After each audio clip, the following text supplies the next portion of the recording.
एक बहुत ही भोला भाला सा आलसी लड़का था। वह कोई काम नहीं करना चाहता था, बस खाना खाता, घूमता और सोता रहता था। एक दिन उसे किसी ने बताया कि एक आश्रम है जहां पर कुछ नहीं करना पड़ता है और हर दिन 2 समय का खाना और नाश्ता मिलता है। तुम वहां जाकर के रहो। उस आलसी लड़के ने सोचा कि यह तो बहुत ही बढ़िया है और वह उस आश्रम में जाकर रहने को सोचा। और फिर वह भोला भाला आलसी लड़का अपना सारा सांसारिक जीवन छोड़कर उस आश्रम में जाकर रहने लगा। आश्रम में गुरुजी रहते थे। वह कुछ समय सबको प्रवचन देते थे। वह आलसी लड़का सुनता था, बाकी समय आराम करता था और फिर भरपेट खाना खाकर सो जाता था। ऐसे ही उस लड़के का दिन गुजरता गया। एक दिन उस आश्रम में कुछ भी नहीं बना। नाश्ते के समय नाश्ता नहीं मिला। उसने सोचा, नाश्ता नहीं मिला, भोजन तो मिलेगा। अब भोजन के समय भी उसे भोजन नहीं मिला। लड़का दौड़ करके गुरुजी के पास गया और उसने पूछा कि आज भोजन क्यों नहीं बना।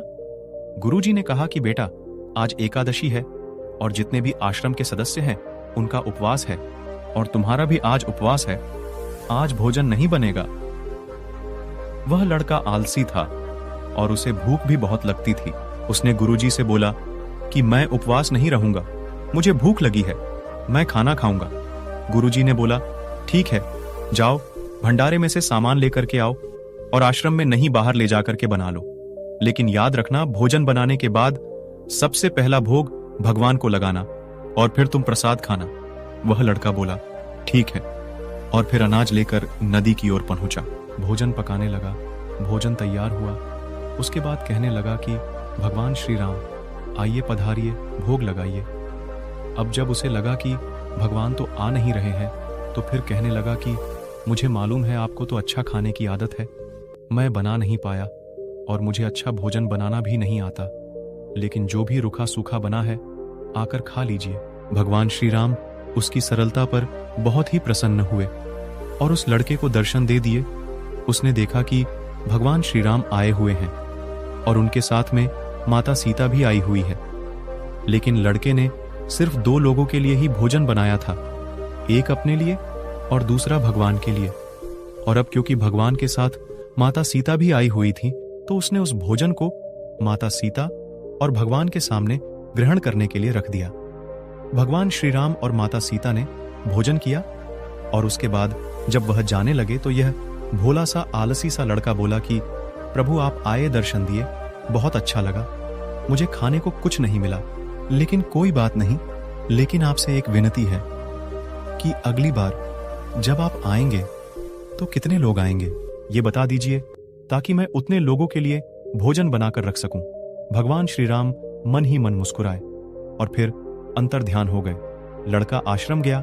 दिन बीतता गया और फिर एकादशी का दिन आया और इस बार उसने 3-4 लोगों के लिए अनाज लेकर के खाना बनाने के लिए नदी के किनारे पहुंचा और उसने बड़े प्रसन्नता से भोजन बनाया और इंतजार करने लगा कि प्रभु आइए और भोग लगाइए। इस बार लड़का देखता है कि भगवान श्री राम पूरा राम दरबार लेकर के आए हैं, जैसे माता सीता, लक्ष्मण, भरत, हनुमान जी और सभी लोग आए हैं। लड़के ने 3-4 लोगों को भोजन बनाया था और इस बार भी भोजन कम पड़ गया। लड़के ने निराश होकर भोजन को प्रभु के आगे रख दिया। उन्होंने भोजन किया और फिर चले गए और इस बार भी लड़का फिर से भूखा रहा। अब लड़का फिर आश्रम गया। दिन बीतता गया और फिर एकादशी का दिन आया और इस बार गुरुजी से कहने लगा कि गुरुजी, मुझे इस बार थोड़ा ज्यादा अनाज चाहिए। गुरुजी सोचने लगे कि यह इतना सारा अनाज का करता क्या है, कहीं ये इसे बेचता तो नहीं है। फिर उन्होंने कहा कि ठीक है, भूख से परेशान रहता है। लड़के ने कहा कि नहीं गुरुजी, मैं भूख से परेशान नहीं रहता हूं। प्रभु के साथ बहुत लोग आते हैं, उनको भी तो भोजन कराना पड़ता है। गुरुजी को लगा कि लड़का पागल हो गया है, लेकिन गुरुजी ने सोचा कि चलो एक बार चलकर देखते हैं कि लड़का इस अनाज का करता क्या है। वह भोला सा लड़का अनाज लेकर के नदी के किनारे पहुंचा और इस बार भोजन बनाया नहीं। उसने सोचा कि प्रभु हर बार ज्यादा लोगों को लेकर के आते हैं, इस बार वह जितने भी आएंगे खुद बना करके भोग लगा लेंगे। और फिर प्रेम से प्रभु को बुलाने लगा।